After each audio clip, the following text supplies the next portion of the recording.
This is the bloody birth of Scotland. Last time I told you that the first king of Scots was actually king of the Picts. So who was the last Pictish king? If you're interested in the people, places and events in Scottish history, then click the subscribe button at the bottom right of the screen. And if you enjoy this video, then give it a thumbs up, share it and watch the next one. In the meantime, let me tell you a story. Okay, so I'm Bruce Fummey. I'm a tour guide who often brings folks here to Scone Palace, where the Hill of Belief is such an important part of our origin story. I'm making a series of videos in the throne room here telling the story of the bloody birth of Scotland. Now, tour guides will tell you that Kenneth MacAlpin was the first king of Scots. But if you were a tour guide in the middle of the 9th century, you're showing around some guy whose great-great-great-great-granddad used to be a Pict, but he emigrated, and our guy's back with blue face paint, mispronouncing vegetables, and an incomprehensible temperature measurement system. I know a tomato's a fruit. All I'm saying is that if a mid-9th century passerby heard you saying that Kenneth MacAlpin was the first king of Scots, they'd say, he's talking pish. People in his day called Kenneth MacAlpin king of the Picts. We know because annals tell us that Kenneth MacAlpin, king of the Picts, died in his bed of a tumour in 858 AD. Of course, nowadays, you'd expect him to be succeeded by his son. His son was Constantine, named after the great Pictish king Constantine, son of Rugust. Maybe because of ancestral ties. Maybe because of ambition. Of course, in those days, the throne didn't pass father to eldest son by primogeniture, passing on the family business. A king needed to have proved himself, be mature, and have a political base to be worthy of the task. Now, Constantine was no child. In his early 20s, he was a fine young man, but it was his uncle Donald who took on the challenge of kingship following the death of his brother Kenneth.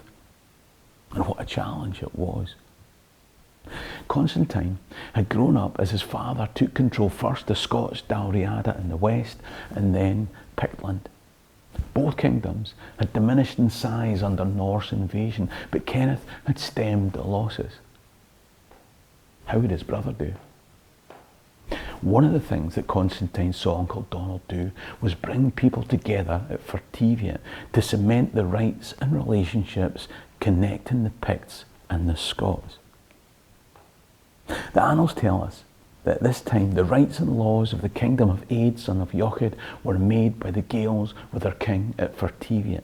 Huge swathes of Dalriada had been taken over by the Norse, and the Scots nobility must have been in as dire a position as the Picts, if not worse. They were going to have to work together. Constantine, as a young man watching the ceremony, must have realised how important it was for these two peoples to stand against the Norse invaders. And it wasn't long until he'd be proved right. Now, just before we go on to that, I should say that I haven't read these annals myself. I need to give credit to proper brainy historian types like Alex Wolff, who wrote a meaty book called From Pictland to Alba. Okay, sorry for cutting in here, but I thought I'd just say that if you like this Birth of Scotland period and you want to understand it better, and you'd like to come with me as I take you to Dalriada, Iona, the Dunadd Hill Fort that was home to the Scots, the coastline of the Gaels, the inauguration place at Scone and more, then I'll be taking a 7-day tour in April of 2027, showing you where Scotland was born. Now, folks have been in previous tours, have asked me about it, so if you're interested, don't hang about. Click the link top right or in the description below, or email alexis@scotlandhistorytours.co.uk. So Constantine didn't have to wait long for the proof of Viking danger. You see, after 3 years as king, Uncle Donald was dead. But he wasn't killed by Norsemen. On the 13th of April 862, like his brother before him, he seems to have died without violence, possibly here at Scone. Two medieval kings in succession, both brothers, both Pictish kings, and they both managed to die in their bed. It's pretty good going for this period of history. So much for the bloody birth of Scotland. That may be what Constantine thought. He wouldn't have been the only option for the top job, but he would have been a strong contender. He had the pedigree, but he'd have to want it as well. He had to know that dying without violence like his dad and uncle were pretty unusual.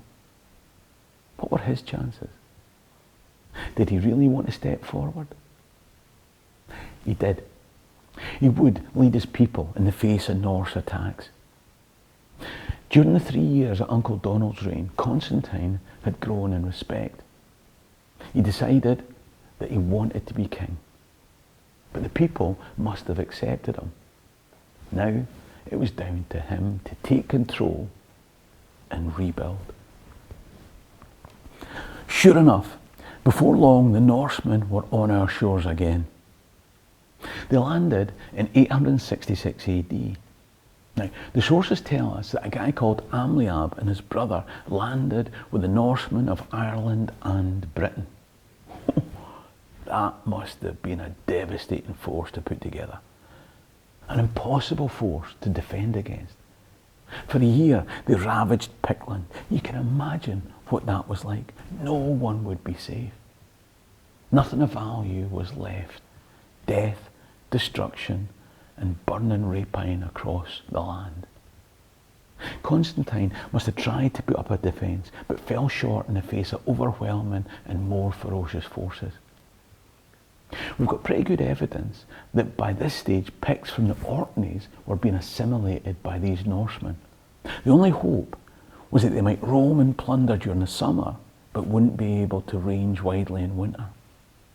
When winter came, they'd leave. The Norsemen weren't permanent settlers. They wouldn't have had hill forts for overwinter protection in a foreign land. If they settled for the winter, then they'd be exposed to attack from Constantine and the reorganised locals. But they didn't leave. They took hostages. You don't need a hill fort if you have hostages.